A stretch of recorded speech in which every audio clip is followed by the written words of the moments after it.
Kalau saya membahas tema-tema keislaman, maka saya akan mendapatkan pertanyaan yang hampir selalu sama, yaitu Pak Guru Gembul sanad keilmuannya di mana gitu. Dan sebagainya. Baraya juga saya yakin sering sekali mendengarkan orang-orang yang mengatakan seperti itu, baik sebagai argumentasi ataupun sebagai sebuah pertanyaan. Sanad keilmuannya apa gitu, atau misalkan jangan ikutin ulama anu mah sanad keilmuannya gak jelas gitu, atau misalkan Baraya mendingan ikutan ulama yang ini karena sanad keilmuannya jelas gitu. Biasanya yang dimaksud dengan sanad keilmuan yang jelas itu adalah kiai-kiai NU. Kalau di luar kiai NU biasanya sanad keilmuannya dipertanyakan, biasanya seperti itu. Nah, berarti ini adalah identik dengan NU. Benarkah seperti itu? Sebenarnya sama sekali tidak, Baraya. NU itu tidak pernah kenal dengan istilah yang namanya sanad keilmuan. Mereka atau istilah itu baru muncul sekitar tahun 1900-an ke sini, 1990-an ke sini, tahun 2000-an itu sudah banyak sanad keilmuannya. Nah, orang-orang NU tidak pernah mengatakan itu sebelum tahun 1990-an. Baraya cek buku-buku NU yang dikarang oleh ulama-ulama NU maupun yang menjadi rujukan ulama-ulama NU. Cari, ada nggak kata-kata sanad keilmuan? Baraya nggak akan menemukannya. Ada sih sedikit yang dimaksud dengan sanad keilmuan, tapi sebenarnya bukan sanad keilmuan, tapi sanad tarekat. Jadi tarekat-tarekat ada sanadnya, biasanya sampai Ali bin Abu Thalib, tapi ada beberapa misalkan Naksabandi yang sampai ke Abu Bakar gitu. Nah itu ada sanad torikoh gitu. Tapi nggak ada sanad keilmuan, itu nggak pernah ada ceritanya. Orang-orang NU itu nggak pernah kenal sanad keilmuan. Dari penuturan Gus Baha, kita akan tahu seberapa pentingnya mempelajari Al-Quran dan hadis, dan ilmu-ilmu keislaman lainnya itu menggunakan guru. Karena ada sekian banyak luhut bahasa dalam Al-Quran dan Al-Hadis yang perlu dipelajari dan dipahami secara komprehensif. Ya, terus masalah fatwa tadi, fatwa sosial itu, atau memahami pakai terjemah begini, seperti yang dikatakan Pak Kures.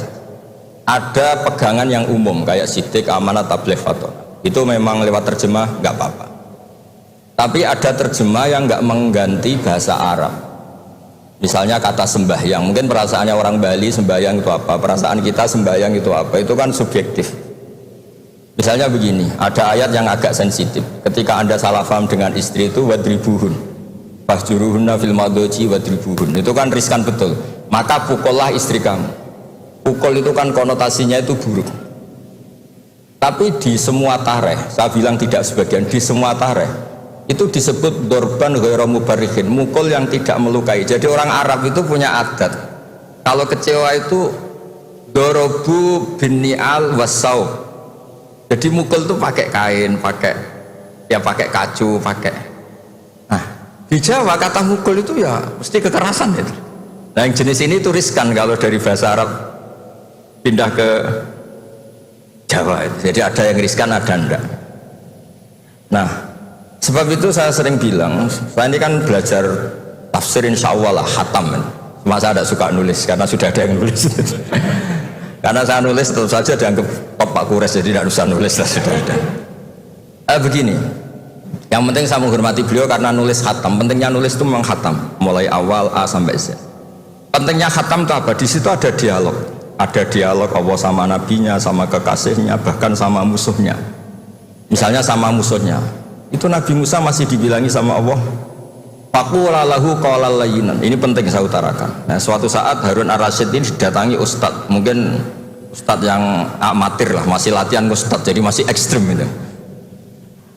Ya Amirul Mukminin, ini nasihun lak famusyaddidun alaika fala tajidanna fi nafsika aliyya syai'an. Ya sampai latihan bahasa Arab nanti Pak Rektor. Bukan Anda, Gus naturalisasi tadi, Anda. Saya akan memberi nasihat engkau, kemudian cara nasihat saya itu musyaddid, ekstrim, maka jangan kamu anggap serius.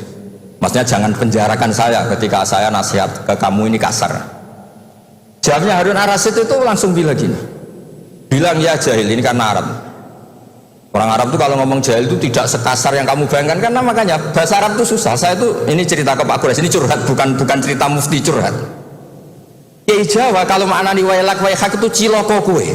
Padahal sering Nabi itu kalau kecewa sama seseorang bilang wailak sama waihak. Akhirnya santri tanya, lo katanya Nabi itu halus sopan santun kok ngendikan wailak waihak, yang artinya itu celaka kamu. Ada orang tanya Nabi dan orang itu tidak paham.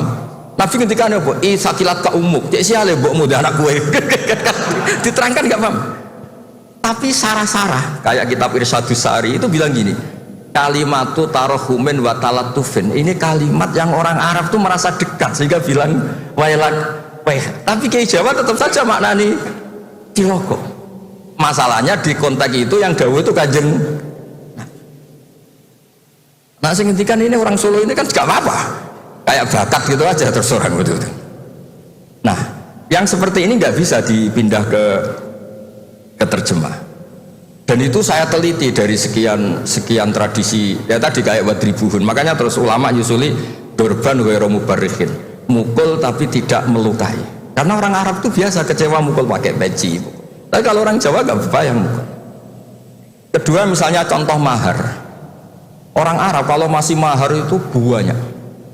Karena jumlah bahar banyak, kemudian setelah suami istri hubungan intim, setelah dicerai itu kadang kepikiran ngambil karena maharnya misalnya Alphard 1 miliar gedung, sehingga harus ada pelarangan mengambil ulang mahar.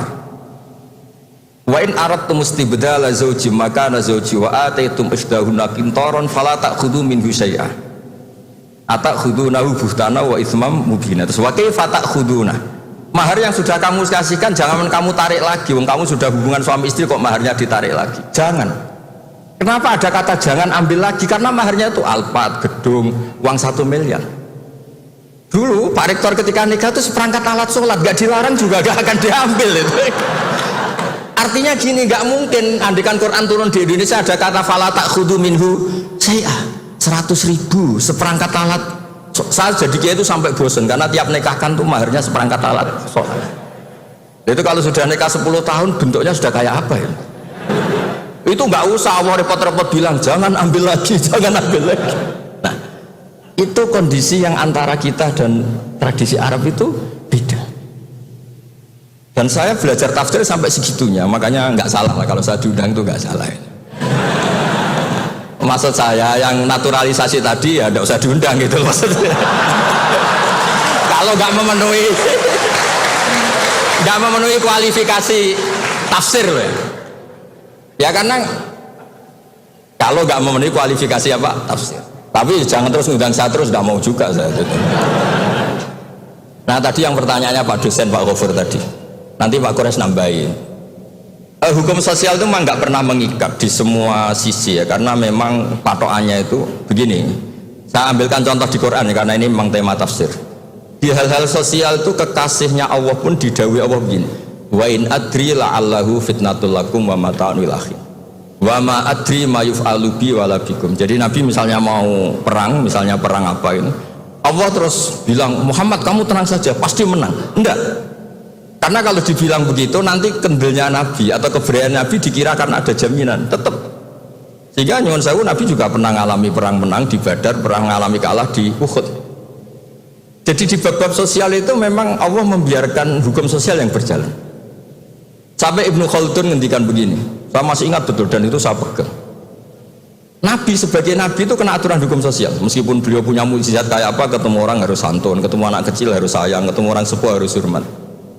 Andaikan Nabi bisa terbang ke langit sekalipun Mi'raj, tapi ketemu anak kecil nampar, ketemu orang sepuh ngeludahi, tetap gak diterima oleh publik. Walau kunta faddan ghalidhal qalbi lan faddu min khawlik. Betapa pentingnya tata krama sosial. Kata Ibnu Khaldun, hadza Rasulullah man uyyida bil kauni kulli. Ini Rasulullah orang yang di backup sekian alam raya, tapi sekali melanggar tata krama sosial, tetap lan faddu min khawlik, orang akan bubar. Sampai ngegoskan saya, sekarang tak pisoi. Wah Gus apa Gus kok mison, mesti langsung gitu.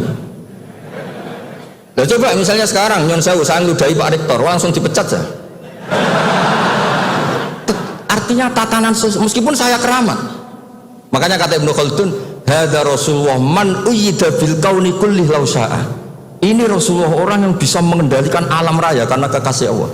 Itu saja kena aturan, walau kunta faddan ghalidhal qalbi lan faddu min khawlik. Kalau engkau salah tatanan sosial Muhammad, orang akan bubar.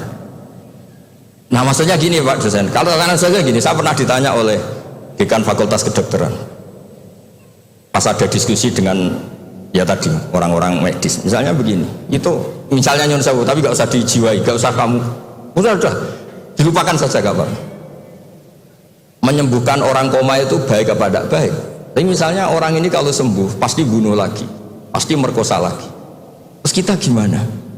Ngasih makan juga sama. Orang miskin nggak bisa makan, nggak bisa apa-apa, nggak bisa makan, nggak bisa apa-apa. Berkahnya nggak bisa makan, nggak bisa apa-apa, dia tidak nyuri, tidak bunuh, tidak merkosa. Dan orang ini kalau sehat lagi akan begitu lagi. Wajib ngasih makan dah. Itu mesti orang itu, weh, kasihlah kemanusiaan. Satu, jangan nanti kumat lagi. Jadi hukum sosial itu mesti mindsetnya ulama itu beda-beda.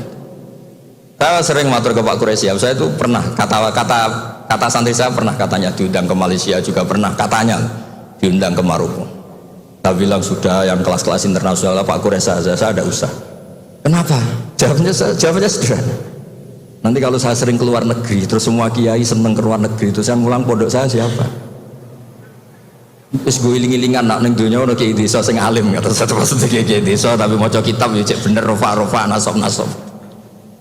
Tapi saya seneng sama kiai yang keluar negeri karena ini mewakili syiar. Saya seneng sama UI karena syiar gini. Tapi saya jangan disuruh jadi kiai di UI, nanti gajinya tetap. Kalau kiai kan sering dapat gaji min khaisul ayah tasik.